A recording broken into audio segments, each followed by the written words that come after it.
Hey guys, Adam here from CrossFit Closer with Conversations with Coach. We've talked a lot about how important the squat is for our everyday life and for our training, but there's a couple things that can make the squat really challenging. One thing that we see a lot of, and we're going to talk about today, is ankle flexibility.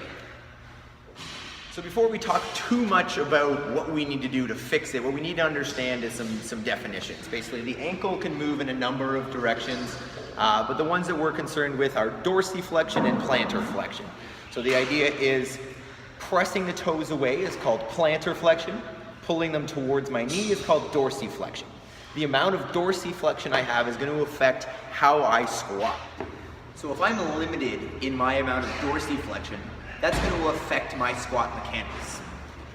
So, if I can't close my ankle, if I'm not able to pull my toe up towards my knee very well, my squat's going to look something like this. Trying to maintain kind of a big 90-degree angle in that ankle where I'm not going to be able to sit down in my squat without wanting to fall backwards. If I have good dorsiflexion, that meaning the ankle closes well, I'm going to be able to get into a good squat. I'm going to be able to get good depth, keeping the torso upright because the ankle has that good flexibility and I can sit down. So first thing we need to do is a little bit of diagnosis. I need to find out, am I limited in my dorsiflexion? And then two, are both ankles equal in the amount of flexibility they have? So a test that I like to use is basically I'm going to set myself up right against the wall with the toe. I'm going to stand up and I'm going to see, can I bring my knee all the way to the wall? If so, I'm going to bring that foot back a little bit, retest, still good, and I'm going to keep going until I can no longer get to the wall while keeping my heel pressed down into the floor. If you're unsure as to how much dorsiflexion you should have, as kind of a guide, as a starting point, what we can look at is if I put my hand in a fist with the thumb pointed out and I put that up against the wall, then line my toe up with the end of it. My goal is to be able to reach the knee to the wall with the heel on the floor at that distance from the wall. In order to create more flexibility through the ankle, there's two main areas we want to keep in mind and consider which ones are limiting and where do I need to put in that work. Obviously, the first one is literally going to be the inside of the ankle, the front of the ankle, where I could be limited by some scar tissue, or just bone on bone. And then obviously anything that runs around the back. So anything that runs down the calf can pull me into plantar flexion and therefore limit the amount of dorsiflexion I can get. One stretch that I can do to work on any kind of limitation in the front of the ankle, and it's actually going to help for the back a little bit as well. All I'm going to need is a band attached to a post, in this case on the rig. What I'm going to do is I'm going to put my ankle through the band. I'm going to create some tension by bringing it forward, and then I'm just going to press. So I'm distracting the joint with the band, ideally right in line with the post, right in line with my knee, and I'm just going to put some weight on the knee. If I wanted to, I could take a kettlebell or a bumper plate, stick it on top of my knee to add a little bit of pressure, and I'm going to hang out there for at least a minute, maybe two.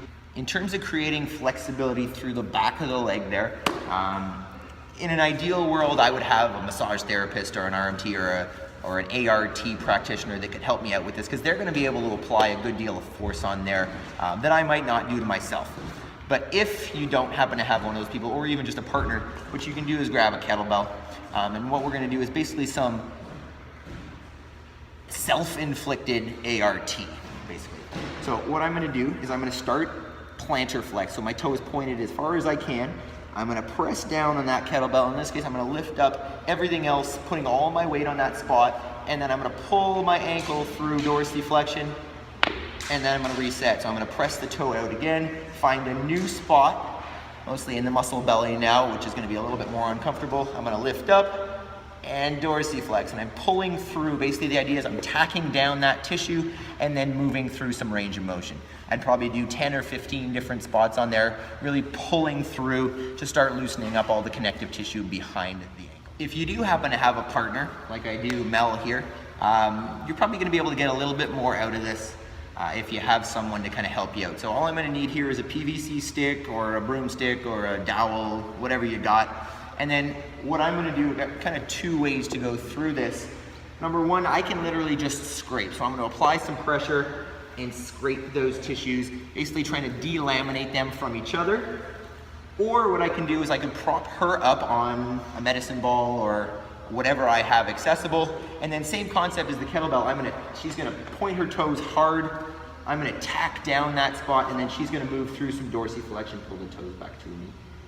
Nice and slowly, getting that same pull. Obviously I would prop her up for that and make sure I'm applying good pressure so that tissue is tacked down. So there's 3 different strategies for you to start working on that ankle mobility, get practicing, and get out squatting.